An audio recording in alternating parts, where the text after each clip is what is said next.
everyone, and welcome to the July 15th Board of Selectmen meeting in the town of Dover. We have a action-packed agenda this evening. We are continuing to follow the COVID protocols. I am going to announce the members of the Board of Selectmen, and would you please indicate that you are here? I am John Jeffries, Chair. Robin Hunter, Clerk. I am present. Bob Springett. Here. Thank you all. This evening, we are going to begin the meeting with a citizen's comments. Kate, did anyone reach out for a citizen's comment to you? Nope. Do we have anyone on the Zoom meeting this evening who would like to make a comment before we begin? Hearing none, we will move right to item 1. Chief McGowan, you have the floor, sir. Thank you. Here tonight, virtually, I guess, to ask the Board of Selectmen to consider my recommendation for the hiring of a full-time police officer. Officer Douglas Coleman resigned/retired several months ago to take a position with the Northeastern University Police Department. With COVID and what have you, the academies have been difficult to get spots in, so we had to wait a little bit. So I'd like to recommend Colin Young as our next full-time officer. Colin came to us back in November of 2020 from Framingham State University. That may sound familiar to you folks. Colin's been working as our overnight dispatcher that filled in for the Northeastern University co-op position that we lost several years ago. Colin's been a great fit. He's been pitching in wherever he's needed, and just gets along great with the guys, and the citizens are all happy dealing with him, and I think he's the next logical choice. So I've got an academy spot held for him in September. So if the board would accept my recommendation, I can get the process started with his medicals and all the paperwork to get the academy slot guaranteed. If he gets in the academy in September, we're looking at a late February, early March graduation date. So he'll be on the road by the end of the fiscal year, which will be great. Terrific. Robin, any comment? No. Bob? Hey, Chief, how long was Colin at Framingham State? Colin was at Framingham State for about 3.5 years. Funny story, he went through the whole interview process. He came to my office to meet me, and we talked for 15 minutes. I kept asking him any questions. He said no. We went through it. I offered him the job as a part-time officer, and he said, okay, now I have a question. And I said, what is it? He says, how's Mike? I said, Mike who? He said, your son. I played football with him in high school. Never brought it up. Never brought it up. So I just thought that showed quite a bit of character, and I'm haven't been disappointed since he's been here. That's great. Thanks, Chief. Mm-hmm. Okay, Mr. Springett. I move to approve the appointment of Officer Colin Young as a full-time police officer to the Dover Police Department, subject to the successful completion of the customary required testing. Second. All in favor? Aye, John Jeffries. I, Robin Hunter. I Bob Springett. Thank you, Chief. Chief, with regards to the new Tahoe, I think for you to get the proper feel for it and to understand how these vehicles can be top heavy, you and I should switch cars. I'll let you drive the used ambulance for a month, and you let me drive the new car for a month. How's that sound? Not so good. I appreciate the offer, though. Thank you. Gonna try. Nice try. Nice try. Have a nice day. Thank you all. Appreciate it. Thanks.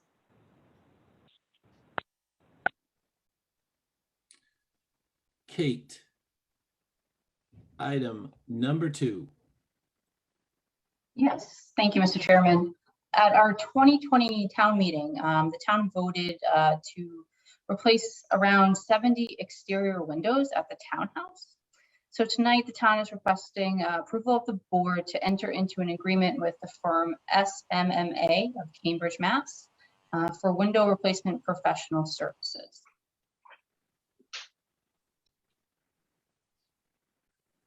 How many bids did we get, Kate?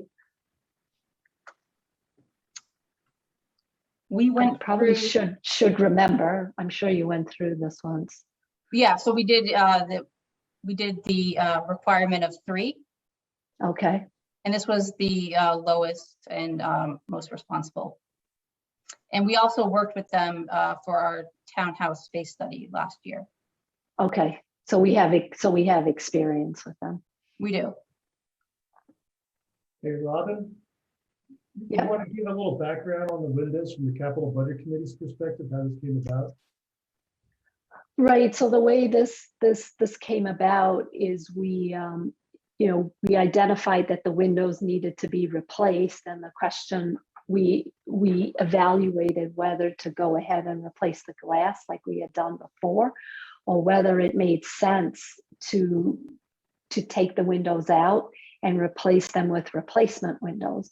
So we did a full analysis on the 2 options, cost of the options, also on the energy efficiency of replacement windows versus the windows that were there already, as well as the aesthetics, because we wanted to make sure that we could maintain the look of the townhouse as it is today.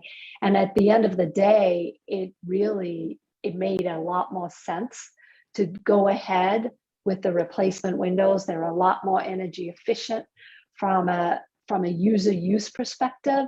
It's also going to be much nicer for the employees in the townhouse. It won't be a struggle to open and close windows, and a lot of people do enjoy the fresh air.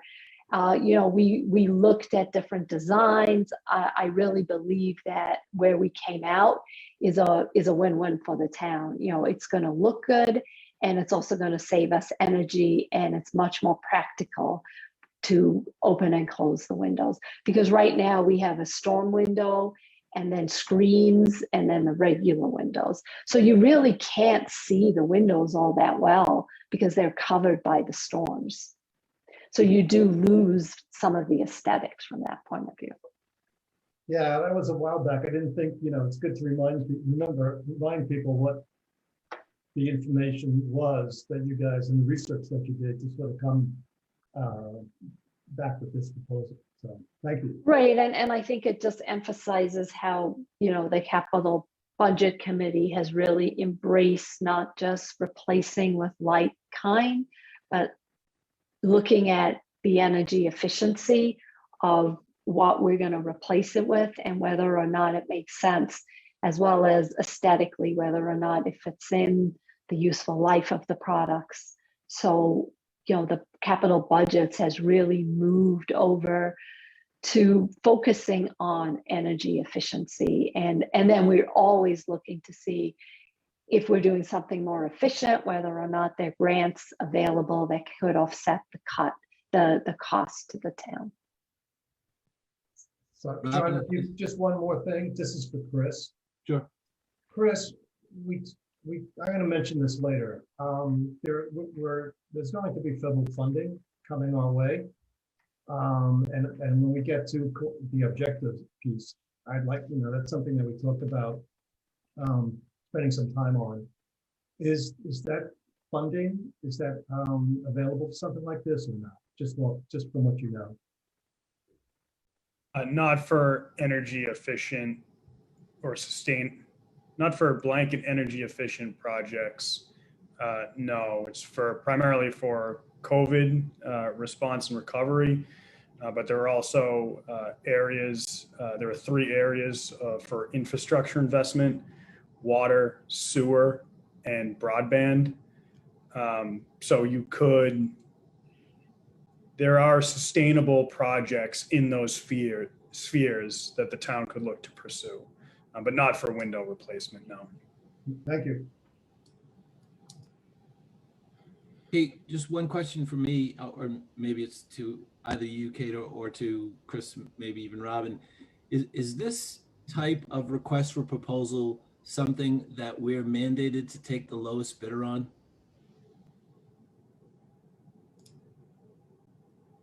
No. No, okay. That's good to And, know. and we always get, I know Carl and Chris, we always look, we always get references if we haven't worked with the company before. I just, my own personal opinion, I've stated this in the past, that we don't necessarily get the best provider when we have to do the lowest bidder.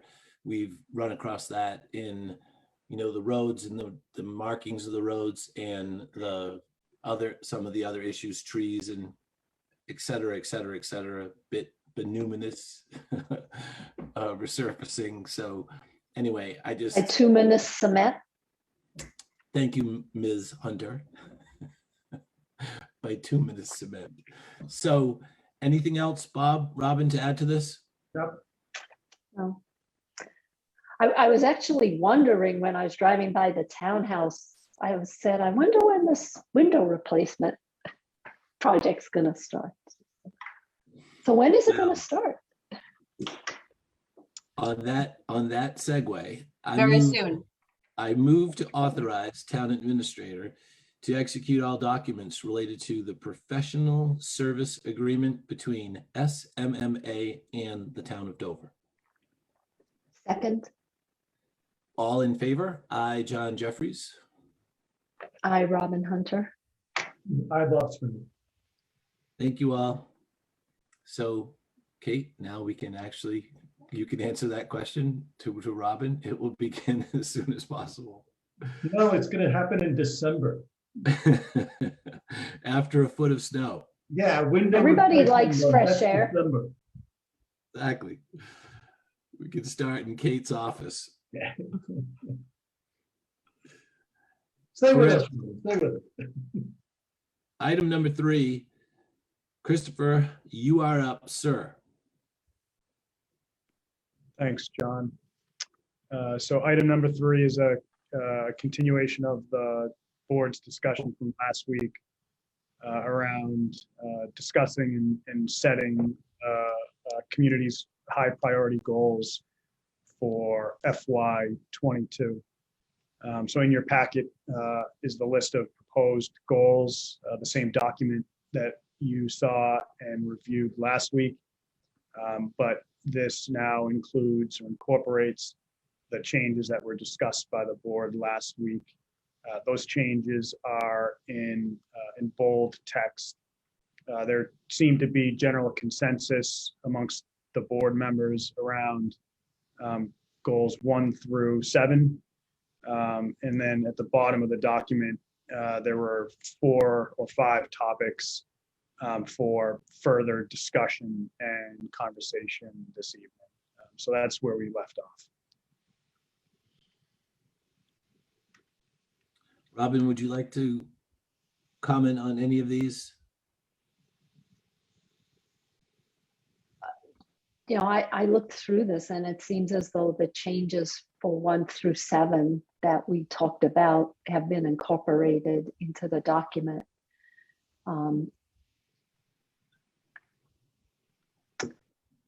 There are a lot of goals, so I do ask if we have too many things that we're trying to do or not. My thought about that is similar, and what I was thinking about, we spoke a little bit about this. Some of the items that are on here are multi-year, and we should think about adding a expectation of timeline. Clearly, the things that we've put in the things that we're working on today are many of which are items that we began 3 years ago. Right, but there is a target. Did you notice there's a target date? I did, and I thought that it might be beneficial to take the date of when our expectations are and to categorize them by date as well as by, so maybe just color code them by, these are the things that we'd like to have implemented this year, or just a timeline. I think that might be helpful. Bob, what do you think? I have a different view, frankly. At minimum, interviewing prospective consultants, if not having one on board within a 6-month time frame. Okay, all right, so that's the first piece of this is doing the RFP and doing the consulting work. Independent of that, I mean, my understanding is that the Water Resource Committee has done a lot of work around conservation. And I would see that as a separate, sort of a separate piece. And I think they're probably ready to go now. Well, that's already being worked on. Yeah. You know, the critical path for this is merging the two committees, and then right. and then you know, going from there with roles and responsibilities. Because what's happened in that committee is there's, you know, there are things that are ongoing, such as the monitoring of water, Right. of water levels, that now Ron Myrick is going to completely transfer over to the town.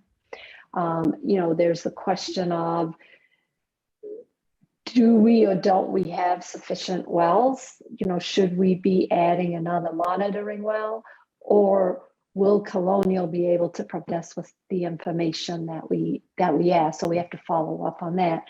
You know, so I feel as though what's missing here, and it's doing a disservice, is some of these things were started way back when, Sure. and we're just continuing it through.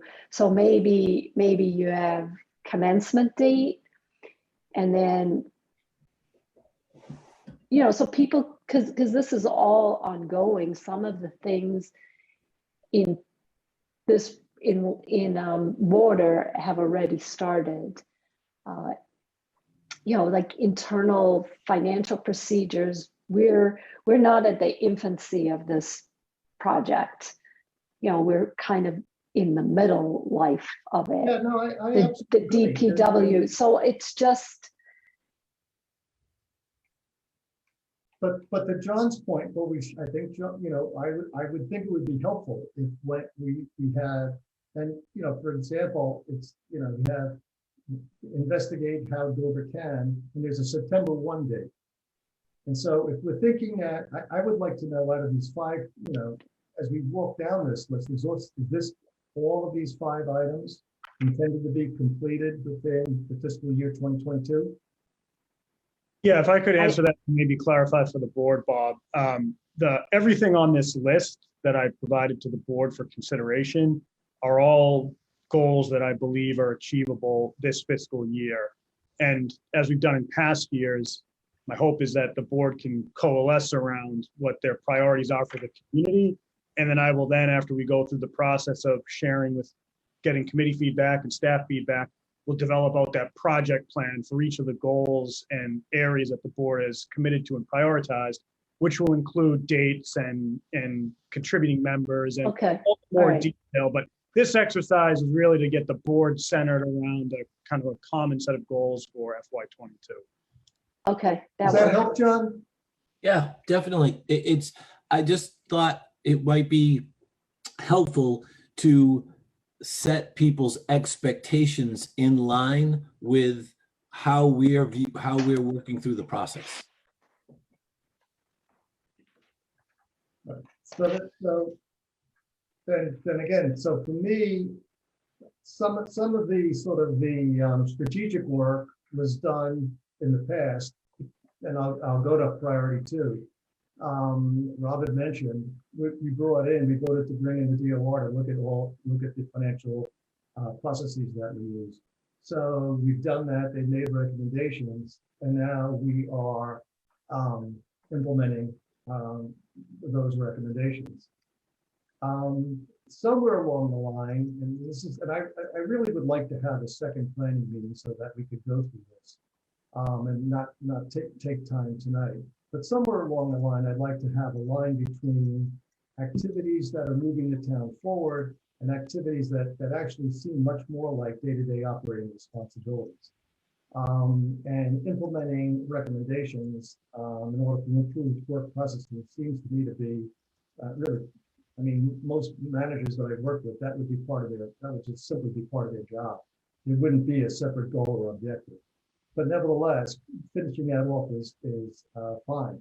And then again, I have the same feeling about, I know we talked about volunteer handbook, and it's a priority 3 I would have as a medium priority.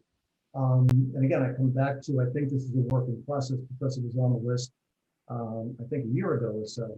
So I'm assuming that this will be sort of vetted and completed this year. And then priority 4, I mean, it's hiring an open rec. It's filling an open rec. Again, it seems to me like normal management day-to-day processes.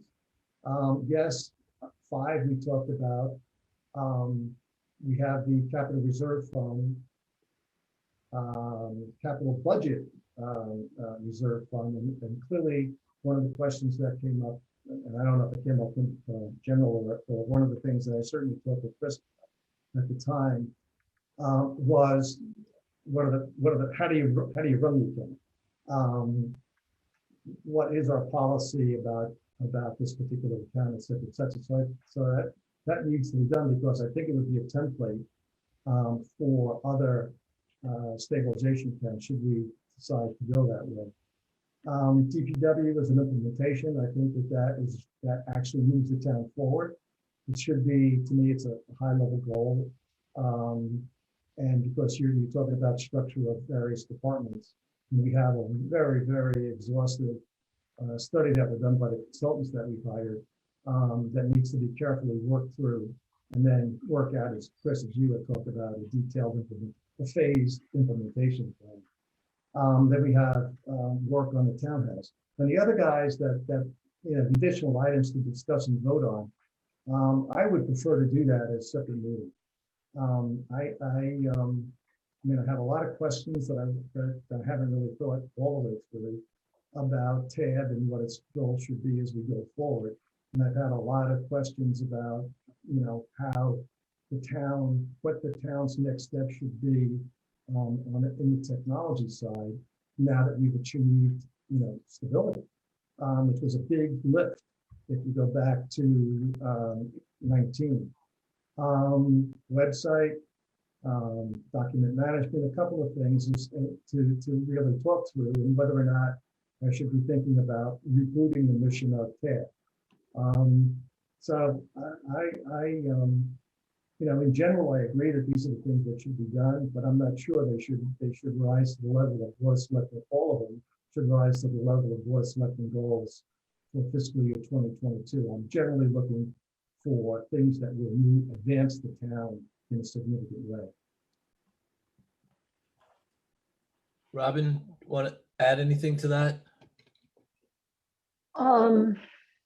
Not sure I understood everything Bob said, but I agree. I think we should have another meeting just to finalize some of these things.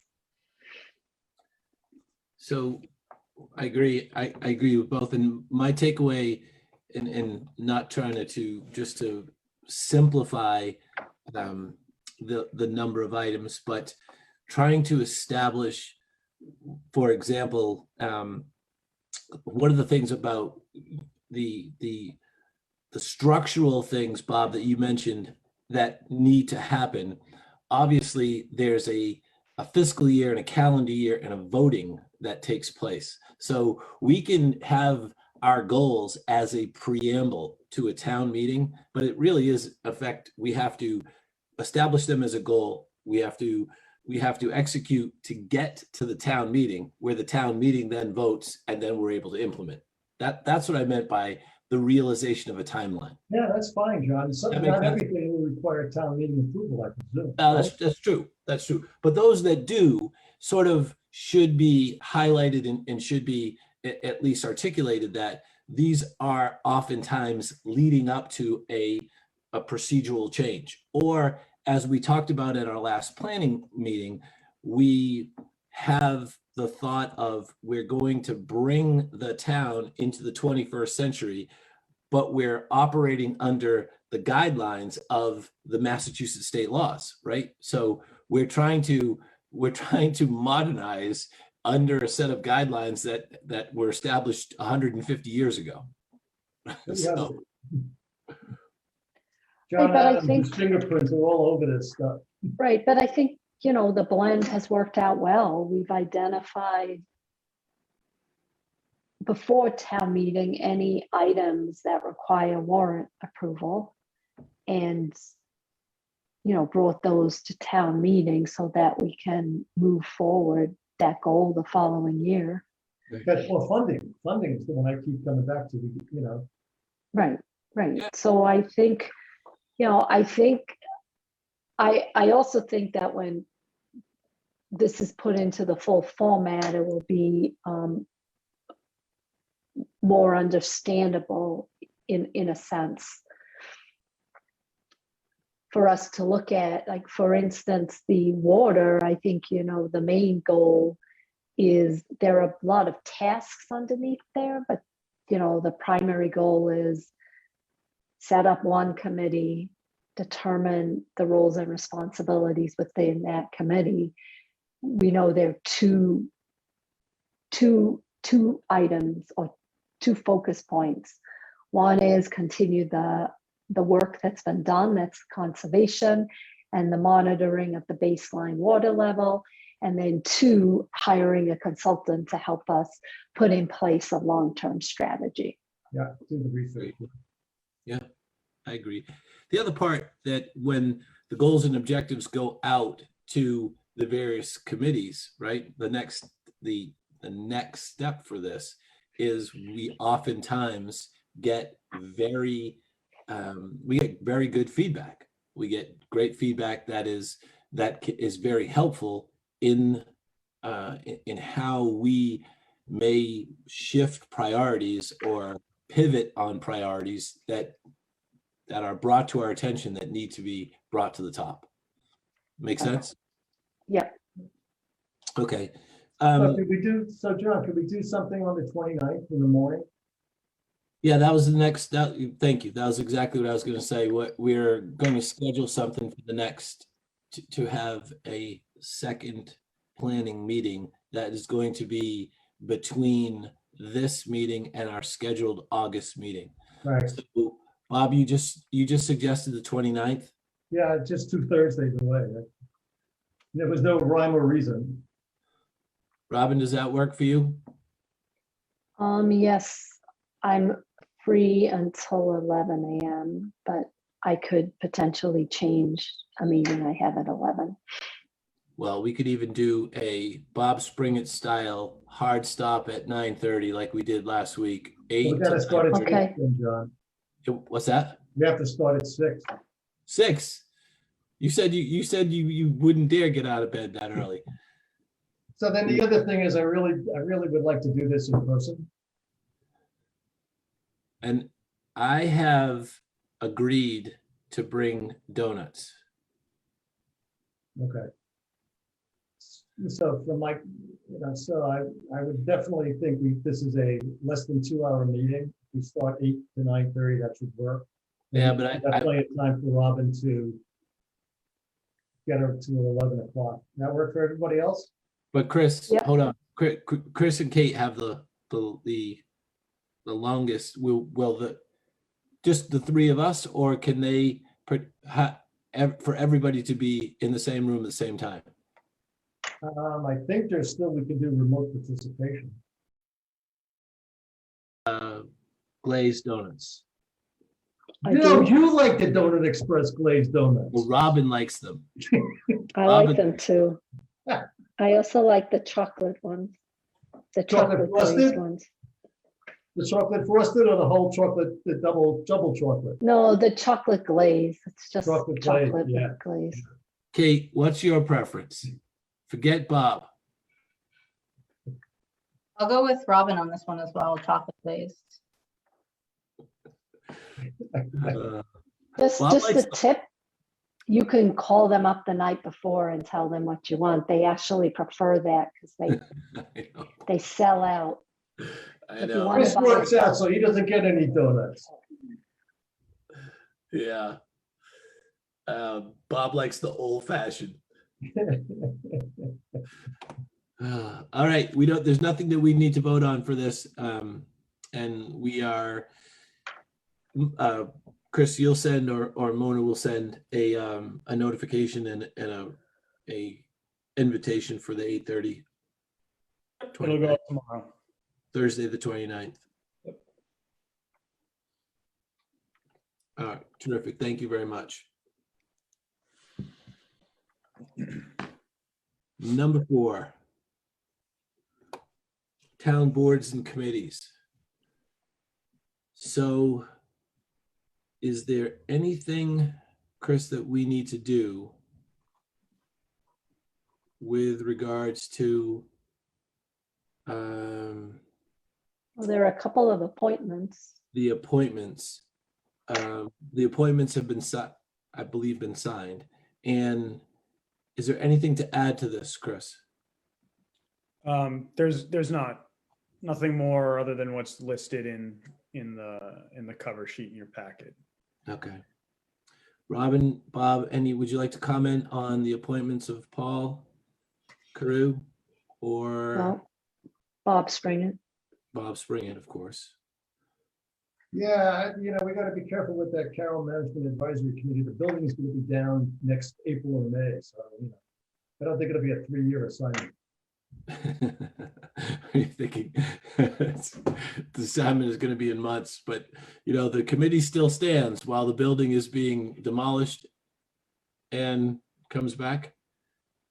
That's something to be discussed, I think. Okay. Well, I move to approve the appointment of Paul Carew as a Veterans Officer for a 1-year term effective July 1st, 2021 through June 30th, 2022.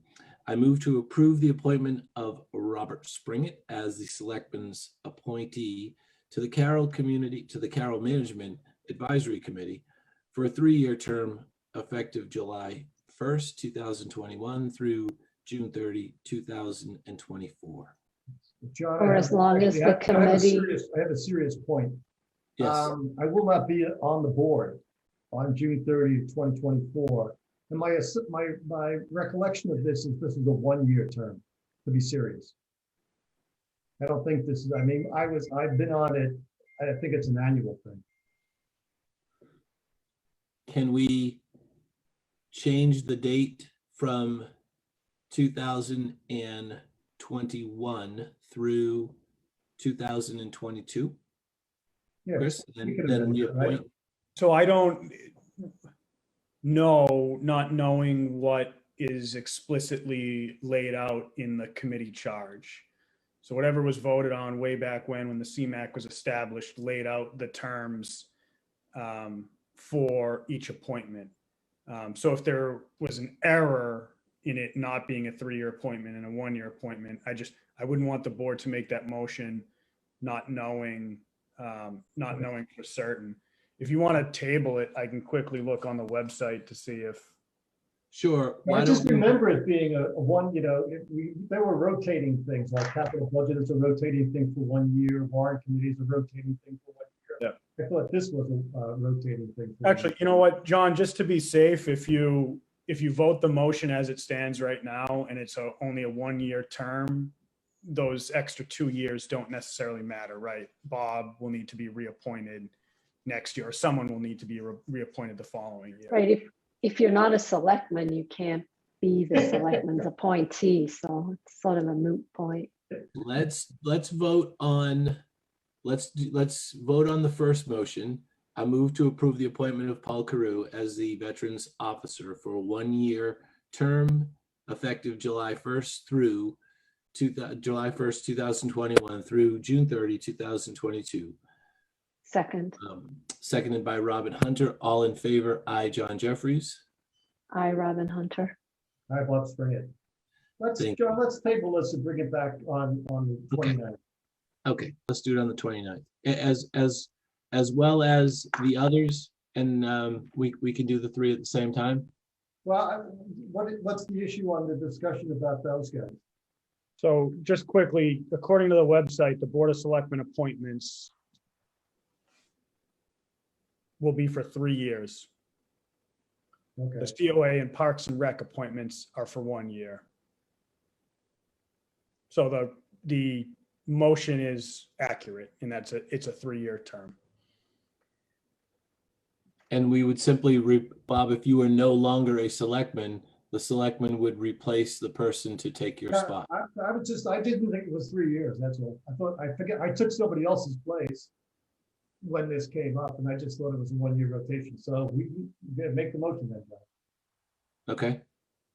Then I move to approve the appointment of Robert Springett as the selectman's appointee to the Carroll Management Advisory Committee for a 3-year term effective July 1st, 2021 through June 30, 2024.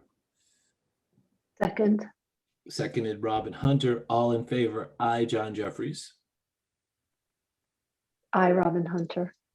Hi, Bob Springett. Thank you very much. So, capital budget. Robin, are you going to maintain the capital budget? Sure. And I am going to be the warrant liaison. Is that correct? Bob? It works for me. Yeah, I always thought the chairman of the board was the warrant liaison. I know you're saying that with love in your heart. Yeah, I move to approve the appointment of Robin Hunter as the selectman's appointee to the Capital Budget Committee for a 1-year term effective July 1st, 2021 through June 30, 2022. And I move to approve the appointment of John Jeffries as the selectman's liaison to the warrant committee for a 1-year term effective July 1st, 2021 through June 30, 2022. I'll second that. Second 1 and 2. All in Yep, favor? both. Aye, John Jeffries. I, Robin Hunter. hi, Bob Springett. Make John's 3 years. No. Is that good, Chris? Can we do both of them in one vote? We did. It's We did. perfect. Yeah, it's Yeah. good. Number 5. Selectmen updates. One quick thing to add with regards to our update for Hale. There were emails today. I don't know who, if either of you, Rob and Bob, were on the email, but Eric Arnold reached out to Courtney with regards to what the status of the appraisal process for Hale. Courtney had replied immediately that she had just reached out to the appraiser, and the appraiser expected to have something back to her very soon. So Chris, can you add any color to that, or did you maybe have a conversation with Courtney over and above the email thread from today?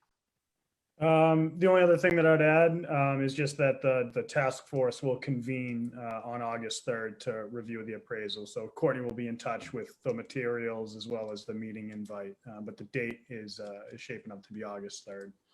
Okay. The only other item that I'd like to just bring to everybody's attention is with regards to the rain and the good news, what I had talked about earlier with the chief, Robin, before you came on, is that on Tuesday, after a conversation with Bobby Tosi on Sunday and Monday, I sent out an email to my riding group with regards to Claybrook Road. So if you are not aware, there's been significant erosion damage on Claybrook Road. If you're traveling on Claybrook west to east, so coming from Main Street to Central Street, there's a pretty significant S-turn. There's a homeowner, Tom Cranley, who has a house that's literally right on the water. Just past his house, before you get to the part where there is a Gabrion Weir underneath the road, there's significant road erosion on the westbound side. So the side that's closest to the river. So that part of the roadway is going to need some extensive repair. And I've notified my guys that I ride with, cycle with, and that literally went out to about like 9,000 people had viewed it over the course of this week. So the cyclists are aware, and what the chief was saying, Robin, is that they're going to literally put a light up and close that lane of traffic in that area to limit it to one travel lane.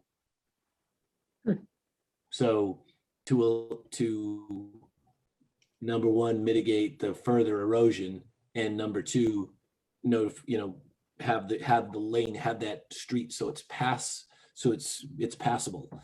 And that's going to be an ongoing issue.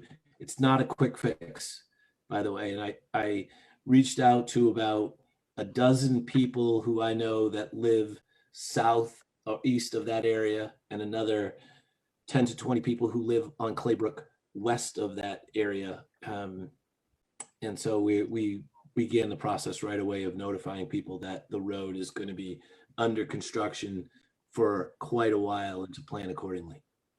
Chris, would you want to add anything to that?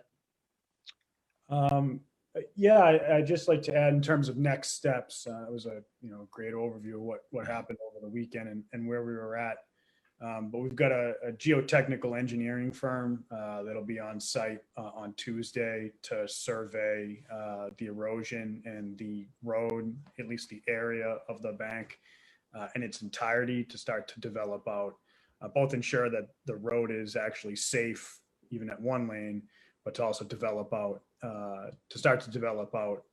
our repair plan. And we've also got some staff reaching out to MassDOT and MAPC and some other entities to see how we might be able to engage the state in terms of assistance, primarily around funding, because it'll be I suspect this will be a substantial cost to repair. But that was it in terms of next steps for next week and what we're planning on. Thank you. That's it for me. Robin? So I have actually a lot. I attended the Water Resource Committee meeting on Wednesday morning. Time flies when you're having fun. So the good news is, well, I'm not sure if it's good news, but there's been a lot of precipitation in the month of July. It is the wettest July on history. So far, if you measure rain since July 1st, we're 6.35 inches over normal. And if you look at it year to date, we are 5.5 inches over normal. So I guess the committee had met and was debating whether or not we were in a drought. It wasn't sure other than the Cape, but after the July 4th weekend and all the rain we got, they have decided just not to make any announcements. The weather prediction is that it is going to continue to be rainy from now through the end of the year. The weather prediction was actually that it would start getting wet in October, but it seems to have started a little earlier. We're becoming tropical. Yeah, right. So one of the things that the Water Resource Committee has worked with the National Weather Service is there aren't any good temperature or range gauge measures for Dover. It's Boston and East. And so they have made arrangements to get water meters or precipitation measures for the town of Dover. And they are looking for volunteers that would like to have these instruments in their homes and be responsible for calling in the measurements or sending in the measurements. I'm not exactly sure where you send them into, but Jerry said he could write a little blurb, but Kate, they were asking if this was something we could put on the website to see if we could get interested volunteers who would like to, be responsible for just sending in the measurements. And what would be great is to get it at a few locations in town so that we're not concentrated in one area of Dover. So I can have, Jerry was supposed to send me a blurb, but I could have him send a blurb out. And I said I would also make the announcement at our meeting to see if there were interested volunteers to do that. Could be a fun thing. Like if there's any young meteorologists out there that want to, collect rain data, it could be a fun thing to do. We also talked a lot about, the great work that Courtney's doing with Water Wednesdays. And the committee was, I don't know if anybody's seen it, but if you go to the website, there's Water Wednesdays and there's little tidbits about water and water conservation and different things you can do. And once the committee gets reorganized, it would be kind of great if we could have a subgroup just to work directly with Courtney or our intern, because there are a few members of the Water Resource Committee that have done a lot of work that would feed into this Water Wednesday so she could use it for content. They just weren't very good at making it look pretty, and Courtney's doing a fantastic job with that. The other thing they talked about is getting ready to have signs that if and when we're back in a drought, we could have those ready to be deployed. And then we talked a little bit on how to reach people that don't go to the website, that aren't on social media. A couple of people have said to me, I know way back when we put in monitoring wells, it would be great to have a dashboard on the website just with the readings. Is there a way you could do that so we could see what the groundwater readings look like? And then, so when it comes to communication, one of the things that the committee was thinking about, because they've gotten a lot of positive feedback from having banners on the town green, but the banners belong to Park and Rec, and you can't really, putting them up, you can't have them there for a long time. So we were just brainstorming, and we were thinking, we wonder if there's a way just to have like everything water, just to sort of have a permanent banner that gets updated. Just an idea, they could have the readings, just whether or not we're in a drought and what phase we are in a drought, just so that everybody drives through the center of town so that people could see that as a central point. Just an idea to talk about. And the other thing is, we talked about merging the two committees. They were really responsive to that. So I said, once we vote on the goals and objectives, we would set up a meeting and figure out the roles and responsibilities. And the last thing they asked to follow up on is we had made that request to Colonial to ask them if they would provide us with, the readouts from their Draper wells. And I can't remember if they responded to us or not. So if we could just, because, the thought is if they can't, we should probably, because one of the wells that we drilled is no longer functioning, we should drill another well just so that we have an additional data source. And then I know Ron Myrick also said that he was going to be working, Chris, with you and Carl. Well, Carl and Dave Sullivan, and they were going to get trained. So when I heard Dave, I was thinking, that's great, because Dave can create a dashboard for us. So I was thinking ahead. So I thought that would be great with all the readings. And then, just working with Ron on the updated Kleinfelder contract, because he's done a lot of work with them. He seems to think it's in a good position. This is what he does for a living, to sign. So we should just probably figure out who signs this, the Board of Health or the Board of Selectmen. So I was just wondering if you could touch base with Ron, and I'm happy to join in the conversation. And then Ron also offered he could be really helpful with this RFP for the broader group, which ties into our goals. And that's my long-winded update. So Robin, I got one for you. We had the best success having signage and stuff at the transfer station. Everybody goes to the transfer station. That's a really good point, Bob. Okay. Plus, And we can- if you're driving, you don't want them looking at the sign on the side of the road Right. and crashing into the hydrant.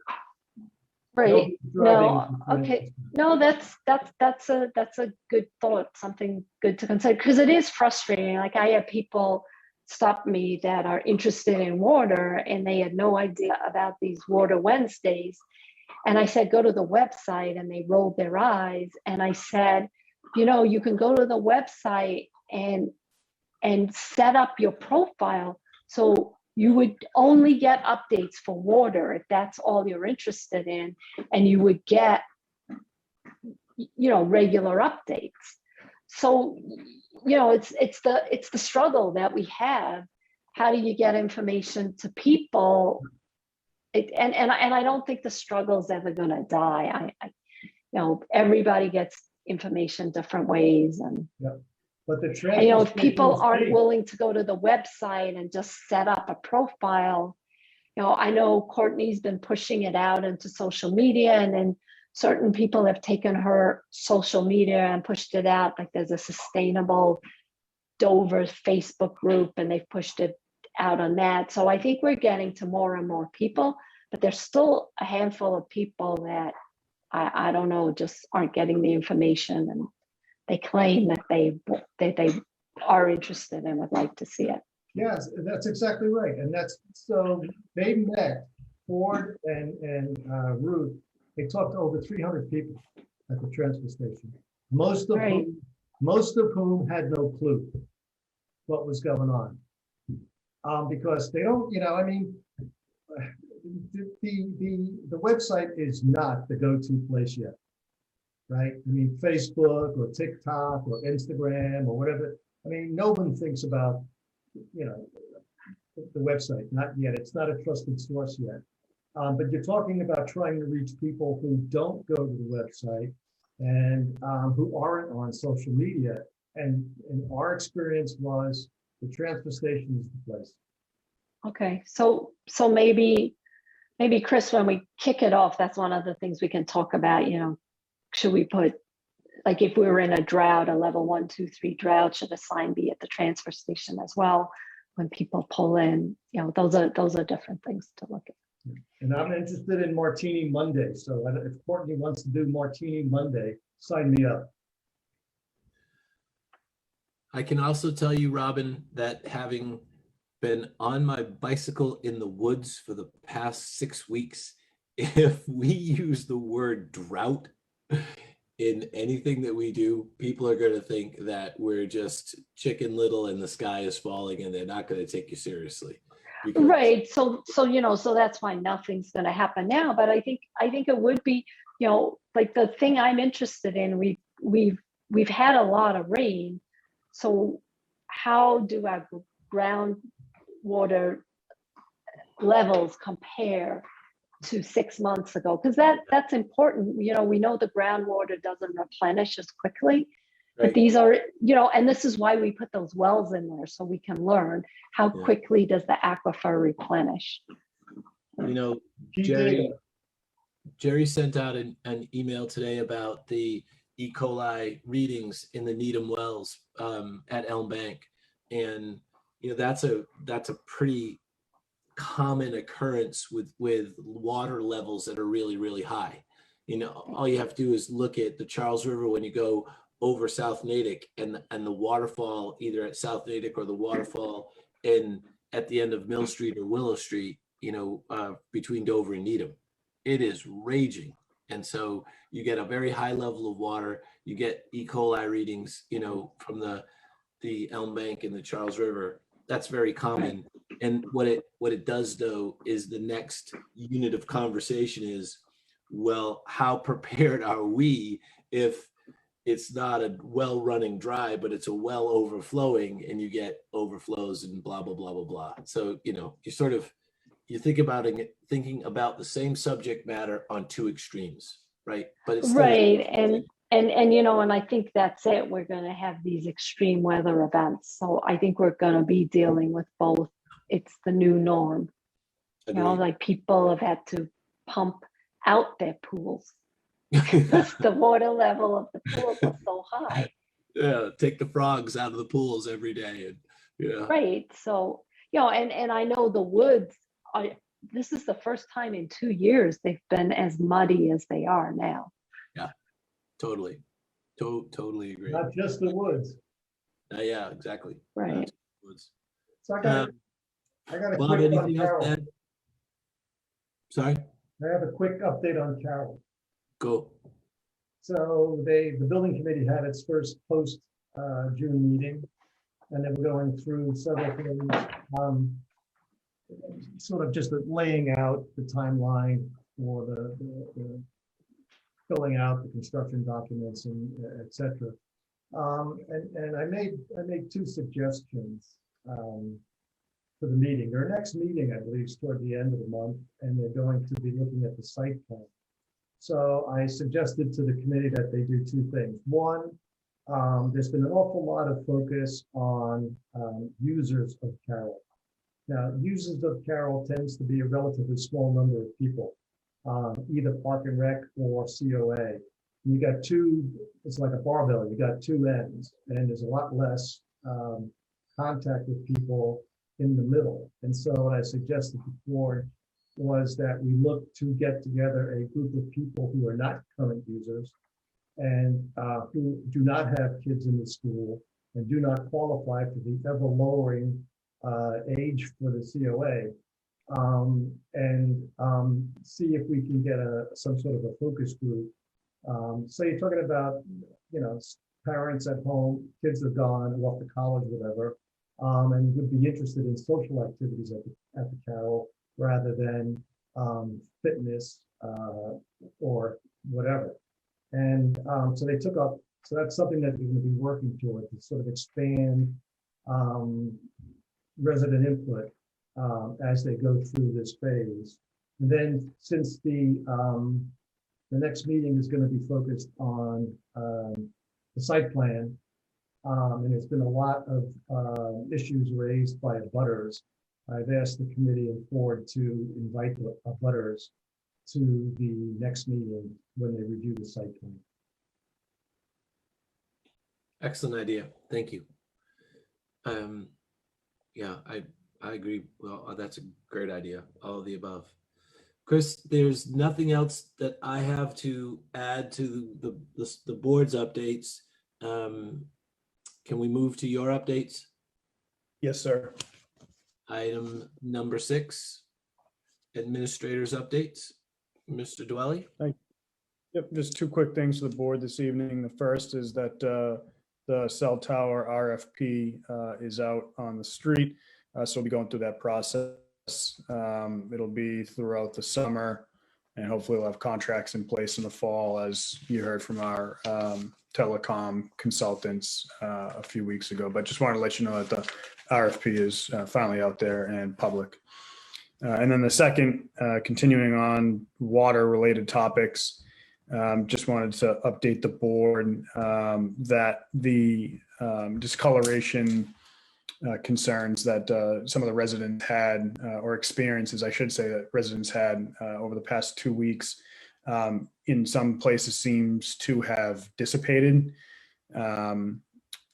With that said, though, the DEP, as you recall, still required Colonial Water Company to put together a corrective action plan to both identify the cause of the discoloration, as well as what they can do in terms of implementation to correct that and fix that, both immediately and on a permanent basis. DEP has this corrective action plan in hand and are currently reviewing it. And once they are completed their review and have signed off on everything, we'll get a copy of that, which I'll certainly share with the board, and then we can share that more broadly if the board would like. So I'll keep you posted on that. I've got to check in with the DEP tomorrow to see how they're progressing with their review, just to get a status update. But those are just two of the highlights I've got for you this evening. Thank you. Thank you very much. So we can move to the consent agenda, and we have a very limited consent agenda this evening. Approve the October 2nd, 2021 Cystic Fibrosis Foundation Cycle for Life ride, approved by the chief. I move to approve. That's the only item on the consent agenda. And I will say, by the way, in Mona's office, Kate can attest to this, that last week, I think I signed, Bob probably, and Robin, the largest number of activities for one-day liquor licenses I think that I've ever seen in one stack, which was just a great, encouraging, refreshing sign that we are back to, business as usual. So it was really nice. Very nice to see. So I move to approve the consent agenda as presented. Second, All in favor? Aye, John Jeffries. I, Robin Hunter. I, Bob Smith. Any other items? No, Now the most famous one. I move to adjourn this evening. Robin? I will second that. Thank you. All in favor? Aye, John Jeffries. I, Robin Hunter. I, Bob Smith. I was Terrific. doing better tonight being second, but I still forget every once in a Ah, while. you're It doesn't doing well. come naturally. It Yeah, you doesn't got come it. You nailed naturally. it. Robin, you like to be in charge. Next year. First. Just think of Thanks, yourself folks. as being first. Good All night, right, well, thanks a everyone. lot, everybody. I remember, hope everybody Martini enjoyed the Monday. sunshine.